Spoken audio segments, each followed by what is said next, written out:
everybody. Welcome back to Seasons Ebb and Flow.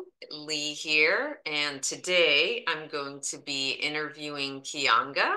She is a friend of mine, actually, from many, many years, and we have come in and out of each other's lives in multiple different times and ways.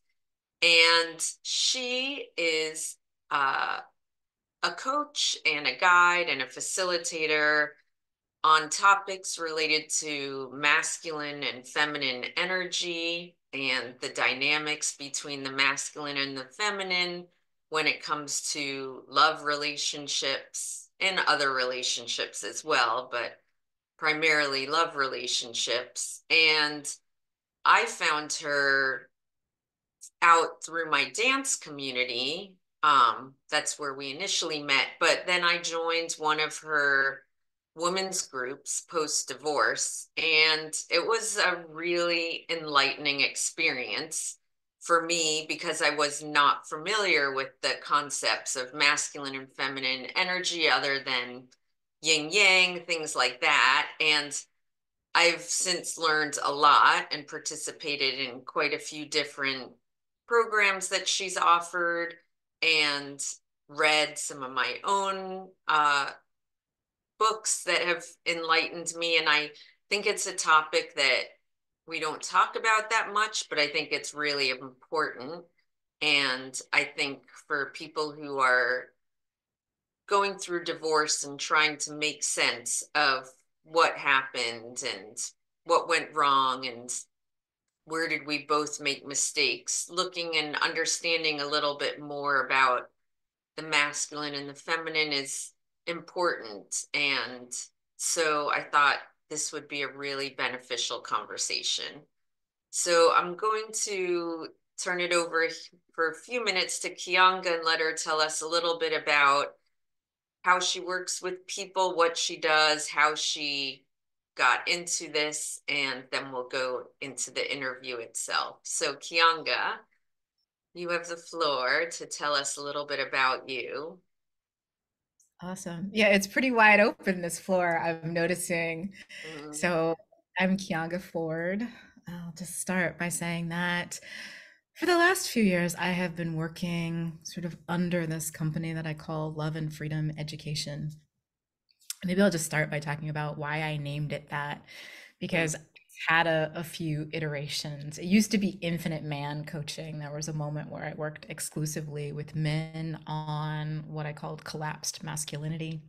mhm, And, in this area of working with the masculine and feminine, I've also done a lot of reading, read a lot of David Data in the early days. And one of the things he highlighted that really stuck out for me is that love is the highest calling of the feminine and mhm, freedom is the highest calling of the masculine.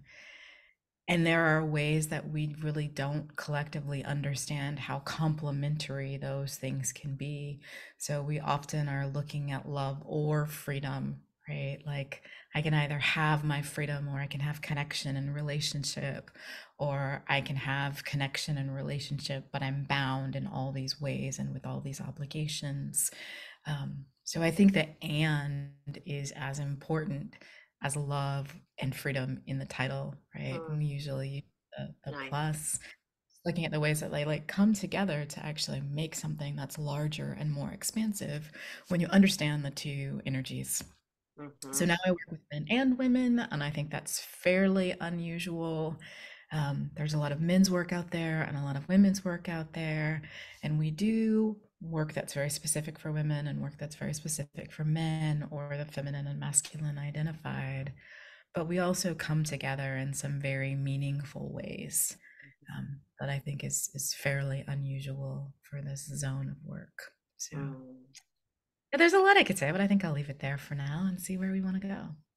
Okay, that sounds really good. And it's interesting because as a coach, I thought I would be working mostly with women through the divorce process. And I have as many male clients as female, and I was surprised by that. But I really like it. I like working with both genders, and the some of the questions and struggles are the same and some are very different, but it's nice to see that we are all human and we all have these big challenges through life and love and relationships, and but they're different in some ways that are very gender specific. And Mhm. so I thought maybe to start, you could talk a little bit about the difference between the feminine energy and the masculine energy. Yeah. So the first thing I'll say to really clear up is that all people have masculine and feminine aspects. So when we're talking about those energies, what we say is they're correlated but not absolute. Mm, So it is more likely that masculine energy presents and is correlated to men who are biologically people who are biologically male, right? And the same for the feminine, but that's not an exclusive calculus. You can find yourself anywhere on that continuum. Very few people live all the way on one end or another of the spectrum. What it is that is so important for me in the work is helping people understand where their natural equilibrium point is on that spectrum, because quite often we've adapted to become more successful in the context that we've been in, whether those are our context of origin, our families, or our work environments, or our friend groups. Usually we've done a lot of adapting, so we're not the masculine feminine balance that most serves us and our creative potential. So I just really try to help people get back to that and really understand, like, oh, we're always moving across this spectrum. And there are places where we can rest fairly easily when we understand what that organic balance is. So now I'll answer your question because I want to make sure nobody is listening with a sense that it's prescriptive, that yes. you should be more masculine or more feminine, or you are feminine or you are masculine. Let us tell you a little bit about how they work, and you can figure out through exploration where you fall today. And it's shifting moment to moment. And the work is about being able to make conscious choices Mm, about which aspect you're occupying. Okay, so big picture. The masculine is the energy of no, the feminine is the energy of yes. Why is that? The masculine is the energy of discernment and exclusion, right? mm, Not exclusion in a negative way, but like when I learned, I used to be a photographer. When I first learned about photography, when they talked about creating a picture, they talked about framing, and they said all the time, what you don't include in your picture is as important as what you do include in the picture. mhm, So the masculine really helps you see what does not belong in here. mm, So it creates really clear systems, right? The 61st minute does not belong in an hour. That's actually what helps you make systems that are very clear, helps you mm. make structures. Right? That's not, men are always saying, no, that is not what I'm saying. The masculine Right. energy of what is outside, what does not belong here. The feminine is the energy of yes. It's, oh, in spite of all of our apparent differences, this is the thing that connects us. Here's the bridge, right? So it's like, how can all of the things be included here? Mm-hmm. So that's one frame that's really helpful if you look at that as kind of the horizontal frame, right? The no versus the yes. And then we have the kind of heaven and earth plane, right? Which goes a little bit more this way. It's the energy of embodiment. That's the feminine, the energy of consciousness, right? Which is an awareness of what is happening here versus being actually fully embodied in the matter, fully of the material world. So it's why we have like linguistic references to this: Mother Earth and Father Sky, right? The Mm-hmm. awareness of what is versus the experience of what is. Mm, So those are some ways of thinking about the continuum. And often when I'm thinking about that consciousness versus embodiment, I often think about being at a dance party or a dance event, right? And I think we've all occupied both of these positions. in one, you might be like leaning on the wall, maybe you're having a conversation with someone and you're kind of like surveying the room. You're Mm, observing, like, oh, these people have danced together already for 3 songs. I wonder what that connection is. You're taking it in, you're becoming aware. And then mm, there's that other moment where you are the dancer. You are that mm, person being watched by someone else, and you have no awareness of the being watched. You're fully embodied right. in being the one who dances, Mm-hmm. right? And so that's that like consciousness to embodiment range. Mm, And yeah, important just to understand that we've all had experiences in the deep mm, masculine, in the deep feminine. When we can start to put language to them, we can be much more compassionate mm. for the other people, right? Yes, Who are having the other side of that experience in any given moment. yes. Yeah, that metaphor with the dancer versus the observer is beautiful, actually. I really connect to that. I think that's really helpful. Thank you.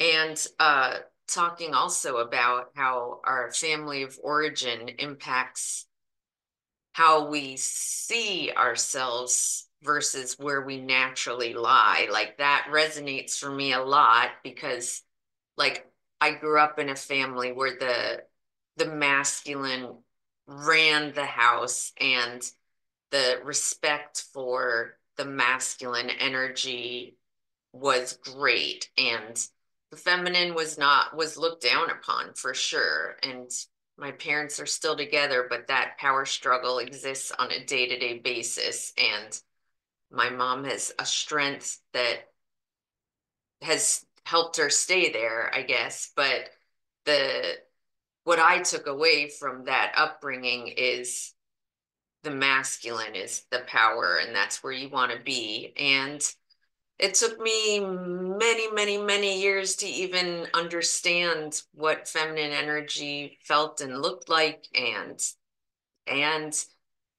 respecting it honestly and then exploring that. And that's for me was what I got out of some of our early the first program was eye-opening and I also think in our patriarchal society it's hard sometimes to give the respect to the feminine because the masculine is, you know, kind of more recognizable as like what's deemed as important.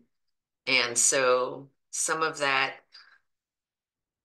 unconscious training that we have is when people first start talking about this, it's almost like I don't even understand what you're talking about because it's not something that we have explored because of our environment. So, Totally.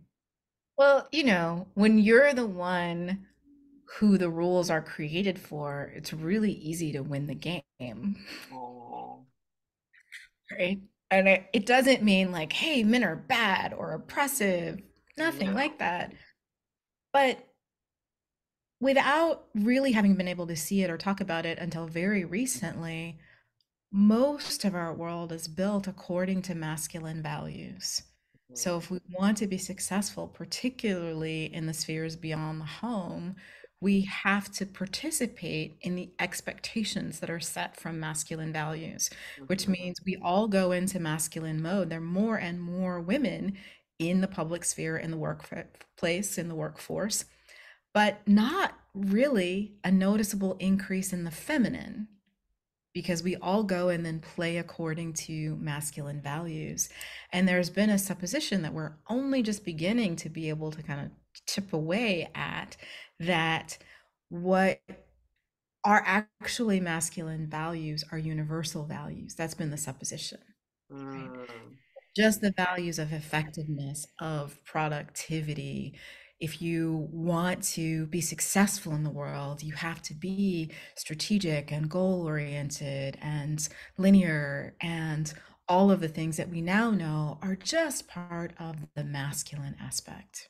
Right? mhm, And so for so long, there was a hierarchy implied between the masculine and feminine. So nobody wanted to be more feminine because that was seen as being less empowered, less successful, less effective, Less efficient, less direct, less valuable. valuable, less accomplished, or All yeah. those things.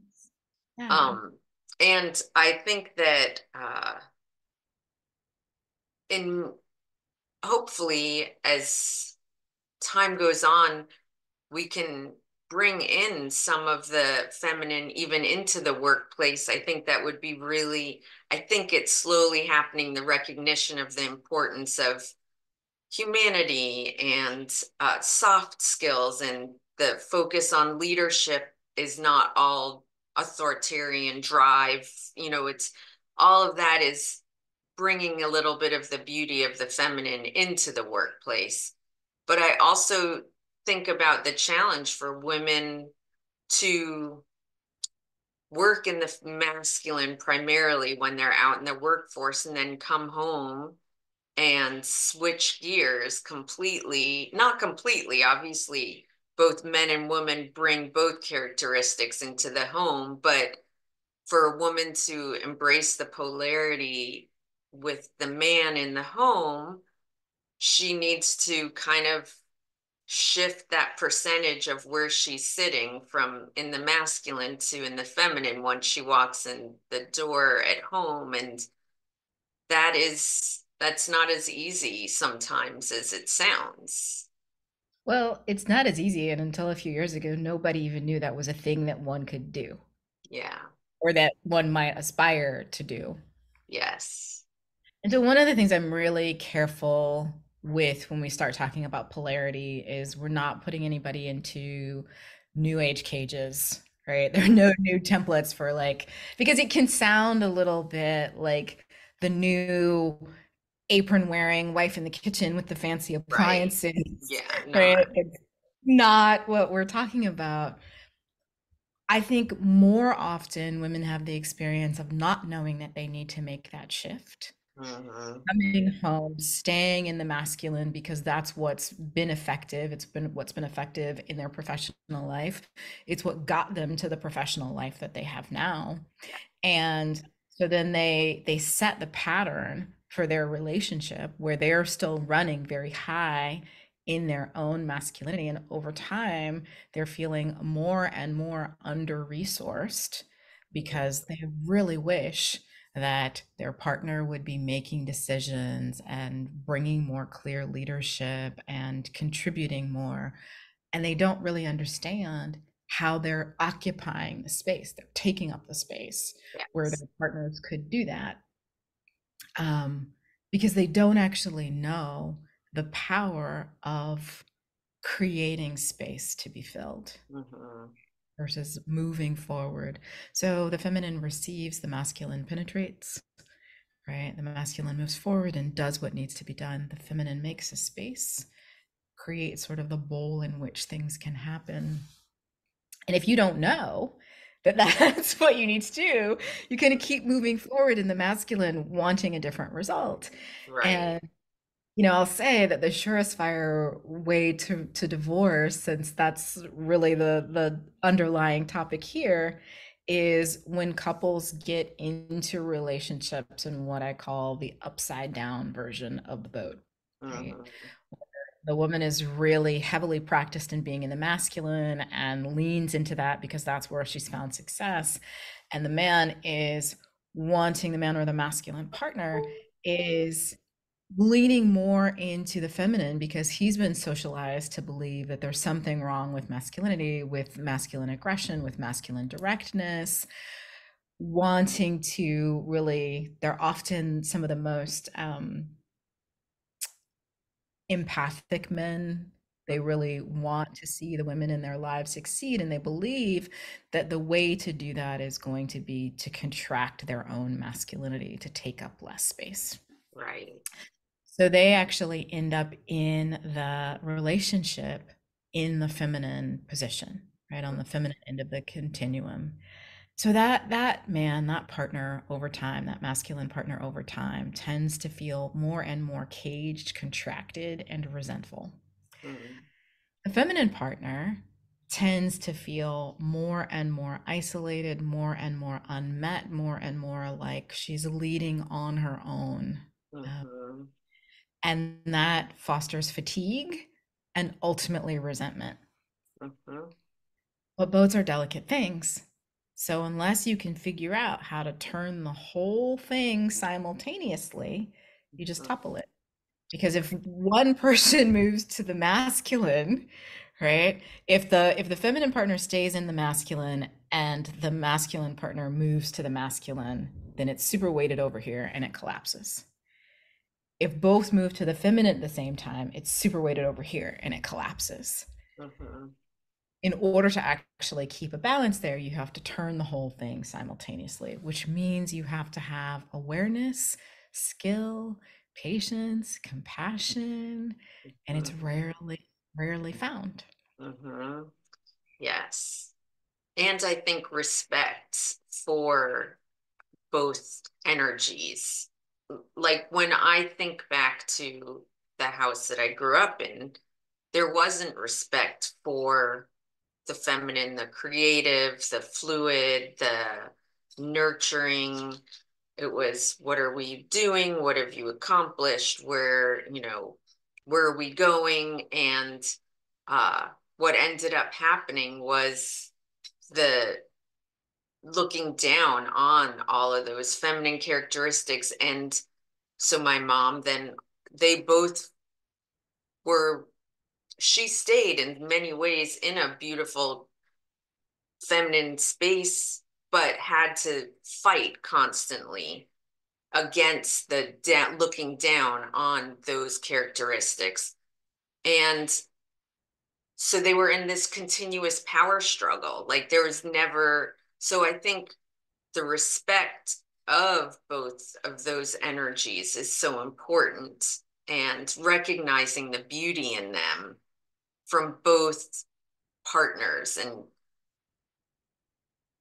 and recognizing that the masculine is beautiful, but there's a big difference between being controlling and sitting in a strong masculine. So, Yeah, part of the challenge with toxic masculinity, right, quote unquote, is that it doesn't give us a lot of space to examine masculinity and to look for what healthy masculinity really looks like, what its potential is, what it can be. And so you really throw the baby out with the bathwater, because if all masculinity is modified by toxicity, then of course you want to get rid of masculinity. But the healthy masculine is not controlling. The mhm, healthy masculine is clear, and mhm, that's very different than yeah, controlling. Right? So it's giving us the space where we can all kind of get down from the injuries and the suppositions, right? The supposition that the feminine is weak, the supposition that the masculine is controlling or unnecessarily aggressive, right? When we can let go of those things and actually see, oh, here are the gifts and the benefits of each of those aspects, of each of those positions, then we have the ability to play with each other in a way that is deeply complementary, creative, and generative. But we have mhm, to be able to see it first. right. Yeah. And when you work with people to help them find their natural place, if they've been brought up in an environment where it wasn't supported, how do you help people with that? What does that process look like? A lot of the work that I do is in groups, is in communities, because it's often so much easier to see a thing in someone else than it is Mm, to see it in yourself. yeah. And so when you're in a circle of people who are focused on connecting with feminine and feminine power, or when you're in a circle of people who are focused on connecting with the strength and the capacity of the masculine, it really is like a constant ping back of, oh, that's what it could look like. Oh, that's what it could look like. There are as Mhm. many examples as we have people and moments within our communities. So, more than providing information, I provide a context for that unfoldment where people can self examine and also be witness to the self examination of others and have a real kind of data set of different ways that it can express. Mhm. Yeah, I agree. I do think there's something beautiful working in community, and it is so helpful to hear everybody else's experiences and challenges. And for one, it makes you feel less alone, less like, oh, I'm the only one who experiences these problems or thoughts or challenges. But also, it's eye-opening to have other people's experiences help you learn, even if your experiences are so different. So, yeah. Yeah. I mean, the live event that we had just for New Year's, there were women in their 20s, and at least one of our participants was in her 80s. And just the ability to see that, oh, wow, we're having shared experiences across what is usually thought about as an unbridgeable gap, right? Like Mm, those experiences are just so different, but actually they're not. mhm, In the way that the feminine has been suppressed, has been not understood, has been not engaged, there is a real continuity in the experience that a woman who is 80 something would have had and the experience of a woman who's 20 something. And mm, we like to think that we've come a long way, but in the ways that we don't understand the feminine, there is more continuity than there is difference between those two mm, experiences. Right? mm. That's really interesting.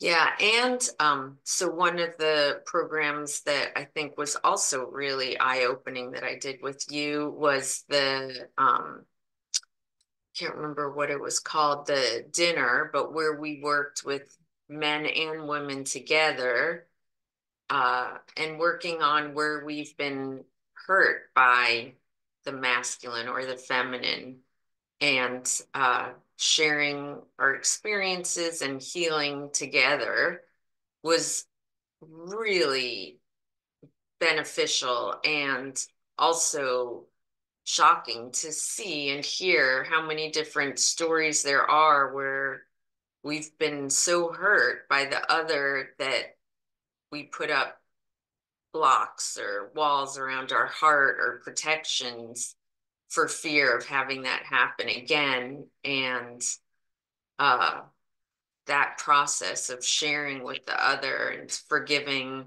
even though it wasn't the person who hurt you or the entered, it was really just really heart touching and so many and opening. It was like a release and a softening. And I don't know, maybe you could talk just a little bit about what that process is and why it's important. Yeah, that's the union dinner. And we actually are just putting up some information about union dinners for 2024. Um, yeah, what can I say about that really briefly? We are open to hosting them in different cities or having them in different cities where people want to host. So get in touch if that's something that seems interesting. But what I'll say about it is it's one of those really meaningful points of intersection, right? Of connection, of building compassion, of mutual understanding. And we do a lot of work in sort of our separate areas, right? Work on really healing and capacitating the masculine and really embodying and trusting the power of the feminine. And this is that moment where we can really come together and see, like, oh, this thing that I've done habitually is very painful for you.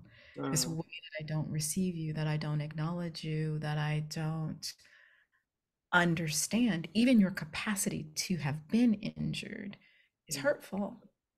We mhm, collectively give very little space for men and masculine identified beings to have been injured. mhm.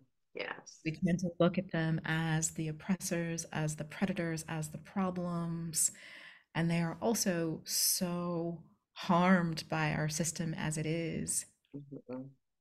I with agree. no even recognition, no ability to come out and say, ouch, or that hurt, or I've been harmed, for fear of being ridiculed, for fear of being reprimanded, right? Told like you're delusional, right? Mhm. You've benefited so much from your privilege, you couldn't possibly have also been hurt.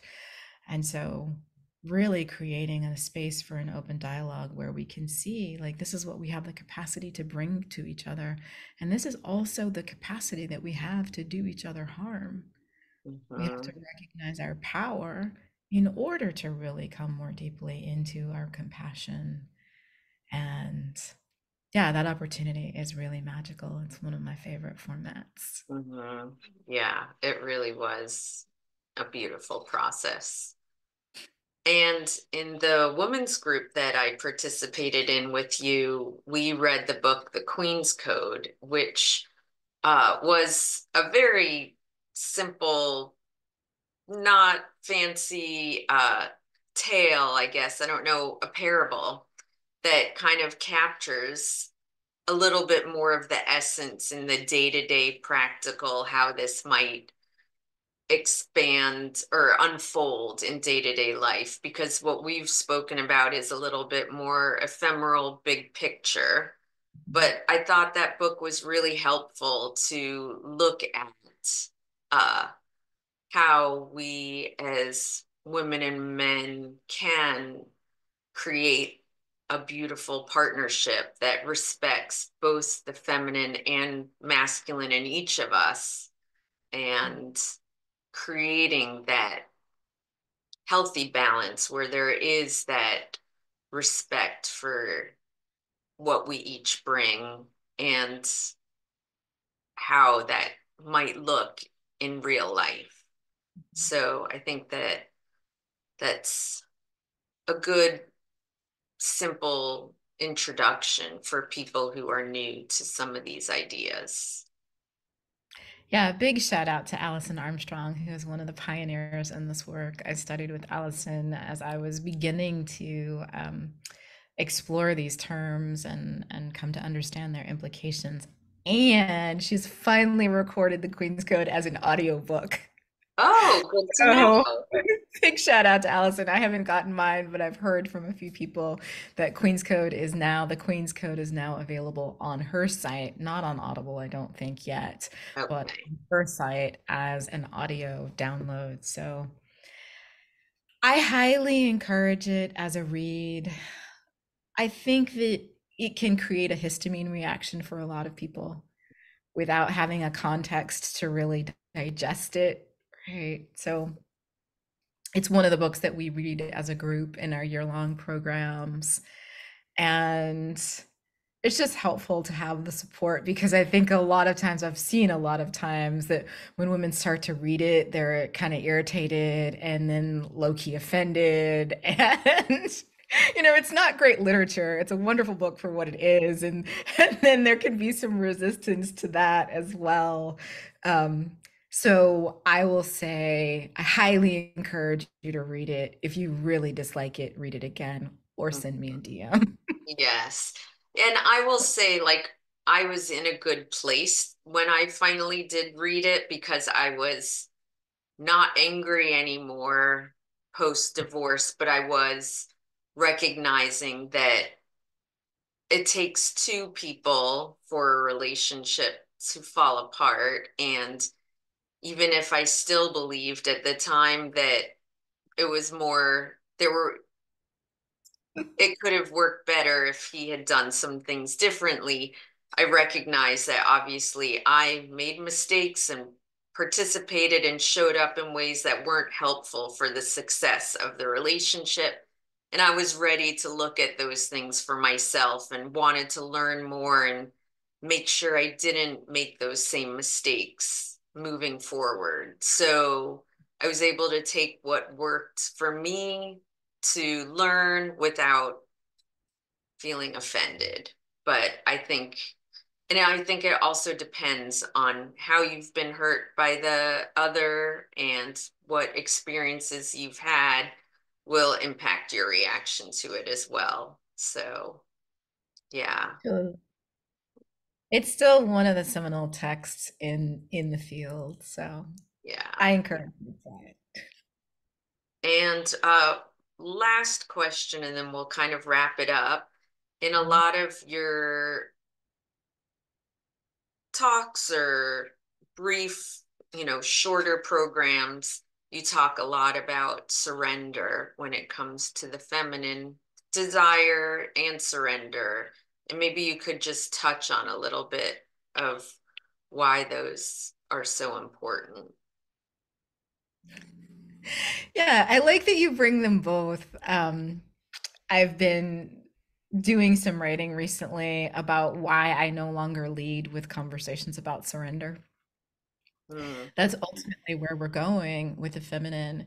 But until you have awakened to desire, surrender feels like acquiescence, right? hmm Surrender feels like submitting to some kind of external control, whether it's like the control of a person or the control of an idea of spirituality. And so in order to have an agentful and co-creative relationship to surrender, which I believe is deeply generative, you have to have a relationship with your own desire and a relationship with love for self. hmm Right.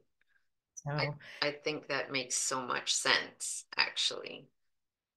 And I think once you have found ways to communicate that desire without being demanding or if I don't get this, then this, uh, then the surrender can happen.